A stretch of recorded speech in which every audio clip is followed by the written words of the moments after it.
Hello everyone. இன்னைக்கு நம்ம வீடியோல என்ன பார்க்க போறோம் அப்படின்னு சொன்னா ஹோடோஃபைல் அப்படின்ற ஒரு வேர்ட் பத்தி தாங்க. ஹோடோஃபைல்னா என்னன்னு கேக்குறீங்களா? ஆக்சுவலா நம்ம நிறைய பேருக்கு வந்துட்டு டிராவல்ஸ்னா ரொம்ப பிடிக்கும். டிராவல் பண்றது ரொம்ப பிடிக்கும். அண்ட் சில பேருக்கு பாத்தீங்கன்னா டிராவல்னாலே தெரிச்சு ஓடுவாங்க. ஐயோ டிராவல் எனக்கு செட் ஆகாதுப்பா அப்படிங்கிற மாதிரி சொல்லுவாங்க. ஸோ டிராவல் யாருக்கு ரொம்ப பிடிக்குமோ அவங்கள நம்ம என்னன்னு சொல்லுவோம் அப்படின்னா ஹோடோஃபைல் அப்படின்னு சொல்லுவோம். அதாவது those who love to travel. ஓகேவா, அவங்கள நம்ம ஹோடோஃபைல் அப்படின்றத சொல்லுவோம். இதுவே டிராவலே எனக்கு சுத்தமா ஒத்துக்காது, எனக்கு அதை டிராவல் அப்படின்ற வார்த்தையை கேட்டாலே பயம் அப்படின்னு சொல்றவங்கள வந்துட்டு என்னன்னு சொல்லுவோம்னா ஹோடோஃபோப் அப்படின்னு சொல்லுவோம். ஸோ இன்னைக்கு நம்ம வீடியோல டிராவல் ரிலேட்டடா இருக்கிற வெக்காபுலரிஸ் தாங்க பார்க்க போறோம். ஆக்சுவலா இதுல வந்துட்டு வேஃபேரர் அப்படின்னு சொல்லி ஒரு வேர்டு இருக்கு. வேஃபேரர் அப்படின்னு யாருக்கு சொல்லுவாங்க அப்படின்னா, யாருக்கெல்லாம் வந்துட்டு நடைப்பயணமா போக பிடிக்குதோ அவங்கள வந்துட்டு வேஃபேரர் அப்படின்னு சொல்லுவாங்க. நெக்ஸ்ட் ஒன் பாத்தீங்கன்னா rover. Rover those who wants to roam. ஆக்சுவலா வந்துட்டு ரோமிங்லேயே இருப்பாங்க. பிளேஸ் டு பிளேஸ் வந்துட்டு போய்கிட்டே டிராவல் பண்ணிட்டே எக்ஸ்ப்ளோர் பண்ணிட்டே இருப்பாங்க.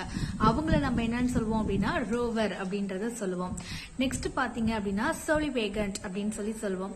சோலிவேகன்ட் அப்படின்னா நிறைய பேருக்கு வந்து டிராவல் பண்ண பிடிக்கும், ஆனா தனிமையில போகிறதுக்கு விரும்புவாங்க. அதாவது தனியா டிராவல் பண்றதுக்கு ரொம்ப பிடிக்கும். அவங்கள வந்துட்டு நம்ம என்னன்னு சொல்லுவோம் அப்படின்னா சோலிவேகன்ட் அப்படின்னு சொல்லுவாங்க. அடுத்ததான் நம்ம என்ன பார்க்க போறோம் அப்படின்னா, நம்ம மைண்ட்ல டிராவல் பண்ண போறோம்ன்ற ஒரு எண்ணம் வந்துடுச்சுனாலே அடுத்தது நம்ம என்ன யோசிப்போம், அதுக்கான என்ன எடுத்து வைக்கணும், அண்ட் வந்துட்டு எங்க போறோம், எந்த டைமிங்ல போறோம், எந்த டேட்ல போக போறோம், அங்க போயிட்டு எங்க வந்து நம்ம ஸ்டே பண்ணலாம், இந்த மாதிரி பல பிளான்ஸ் வந்து இருக்கும். ஸோ நம்ம யூஸ்வலா பிளானிங் பண்ணுவோம் இல்லையா? இந்த பிளானிங் அப்படின்ற வேர்டுக்கு பதிலாக நம்ம இங்க என்ன யூஸ் பண்ணலாம் அப்படின்னு சொன்னா ஐட்டினரரி. ஐட்டினரரி ஆக்சுவலா ஐட்டினரரி அப்படின்னா ஒன்றும் இல்லைங்க, நம்ம டிராவல் பத்தின பிளானிங் போடுவோம் இல்லையா, ஸ்கெடியூல் போடுவோம் இல்லையா, அதைத்தான் வந்துட்டு ஐட்டினரரி அப்படின்னு சொல்லுவாங்க. So I have created an itinerary for my trip அப்படிங்கறத சொல்லலாம். இந்த இடத்துல நான் ஸ்கெடியூல் அப்படின்னு நான் சொல்லியிருக்கேன். ஆக்சுவலா நம்ம ஷெடியூல் தானே சொல்லுவோம், நீங்க என்ன ஸ்கெடியூல்னு சொல்றீங்க அப்படின்னா ரெண்டுமே கரெக்ட் ப்ரொனன்சியேஷன் தாங்க. ஸ்கெடியூல் அப்படிங்கிறது வந்து அமெரிக்கன் இங்கிலீஷ், ஷெடியூல் அப்படிங்கிறது வந்துட்டு பிரிட்டிஷ் இங்கிலீஷ். நெக்ஸ்ட் ஒன் என்னன்னு பாத்தீங்க அப்படின்னா சோஜன். சோஜன் அப்படிங்கிறது ஒன்றும் இல்லைங்க, temporary visit R temporary stay அப்படின்னு சொல்லுவாங்க. அதாவது ரொம்ப நாளைக்கு நம்ம அங்கேயே தங்கிடாம கொஞ்ச நாளைக்கு அங்க தங்கியிருந்து அங்க உள்ள பிளேசஸ் எல்லாம் விசிட் பண்றதுக்கு ஒரு ஐடியா இருக்கும் இல்லையா. ஸோ டெம்பரரியா ஒரு இடத்துல ஸ்டே பண்ணிருக்கிறோம் அப்படிங்கிற ஒரு விஷயத்த சோஜன் அப்படின்றத சொல்லுவாங்க. ஸோ நம்ம வந்து ஹோடோஃபைல்னா என்னன்னு பார்த்தாச்சு, அண்ட் டிராவலர்ஸ்க்கு என்னென்ன நேம் அப்படிங்கறதும் பார்த்தாச்சு, அண்ட் வந்துட்டு என்னன்னு டிராவலுக்கு பண்ண போற பிளானிங் பத்தியும் ஐட்டினரரி அப்படின்றத பார்த்தாச்சு. இப்போ அடுத்ததா பாத்தீங்கன்னா லக்கேஜ் தாங்க. நம்ம ஒரு இடத்துக்கு டிராவல் பண்ணோம் அப்படின்னாலே நமக்கு வேண்டிய திங்ஸ் எல்லாத்தையுமே எடுத்துக்குவோம். ஸோ நிறைய பேக் பண்ணாம லைட்டா, அதாவது வந்துட்டு நமக்கு தேவையான ரொம்ப இம்பார்ட்டண்டா என்ன தேவையோ அதை மட்டும் எடுத்து வச்சுக்குவோம் இல்லையா. ஸோ அதை சொல்றதுக்கு வந்துட்டு இந்த ஃப்ரேஸ் ஆர் இடியம் யூஸ் பண்றாங்க, டிராவல் லைட் அப்படின்னு சொல்லிட்டு.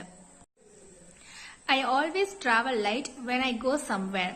ஸோ நான் எங்கேயாவது போற மாதிரி இருந்ததுன்னா எனக்கு என்ன ரொம்ப இம்பார்ட்டண்டா தேவையோ அதை மட்டும் தான் நான் எடுத்துக்குவேன், ஹெவி லக்கேஜ் ஏத்த மாட்டேன் அப்படிங்கறத சொல்றதுக்கு இந்த மாதிரி சொல்லலாம்.